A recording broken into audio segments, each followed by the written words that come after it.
దేవునికి స్తోత్రం. Hallelujah. Praise the Lord. Praise the Lord. దేవుడు కృపామయుడు, ప్రేమామయుడు, గొప్ప ప్రేమ కలిగిన దేవుడు. ఆయనలో జీవితం అనుభవించిన తర్వాత మరి దేనికి కూడా లోటు ఉండదు. మరి కష్టం వచ్చినా, శ్రమలు వచ్చినా అన్నిటి నుంచి విమోచించే దేవుడు పిల్లారా. మరి ఆ జీవితం నుంచి బయటికి వెళ్ళారనుకోండి, లోకం మీద ఆశ పుట్టి, లోకంలో ఎన్నో ఆశలు ఉన్నాయి కదండి, ఆశ పుట్టి వెళ్ళారనుకోండి, అప్పుడేం జరుగుతుంది? మనశ్శాంతి పోతుంది. ఇంకా ఏం పోతుంది? సమాధానం పోతుంది, నీతి మార్గం పోతుంది, మొత్తం అన్నీ పోతుంది.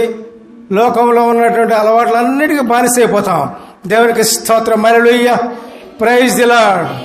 లోకంలో ఉన్న అలవాట్లన్నిటికీ బానిసైపోతే కనీసం తిండి కూడా కరువైపోద్ది.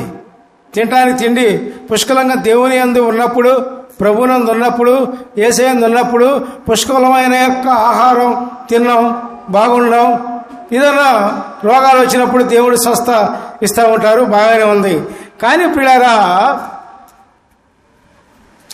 మరి బయటికి వెళ్ళామనుకో, లోకానికి ఆశపడి ఈ తాగుడుకో, పేగాడుకో, చెడ్డ పనులకో, శరీర కార్యాలకి ఉన్నాయి కదా. శరీర కార్యాలు ఎన్నో ఉన్నాయి. మరి శరీర కార్యాల కోసం ఆరాటపడుతుంటా చాలామంది జనం. మరి లోకంలో మీరు మంచోళ్ళే, దేవునికి స్తోత్రం చేయండి. హల్లెలూయా. Praise the Lord. శరీర కార్యాల్లో ఏమి లేదు, ఇక్కడ ఏమి లేదు. రోగాలు తెచ్చుకోవడం, జబ్బులు తెచ్చుకోవడం, చివరికి అంతా ఆయాసం, కుంగిపోవటం, మొత్తం చివరికి ఏమి ఉండదు అక్కడ. దేవునికి స్తోత్రం. హల్లెలూయా. Praise the Lord. మరి ఆరోగ్యంగా ఉండాలంటే శరీర కార్యాలకు దూరంగా ఉండాలి. దేవునికి స్తోత్రం. హల్లెలూయా. Praise the Lord. ఎప్పుడైతే శరీర కార్యాలకు దూరంగా ఉన్నామో మనం ఆరోగ్యం ఉంటుంది, సమాధానం ఉంటుంది, శాంతి సమాధానంతో మనం ఉంటాం.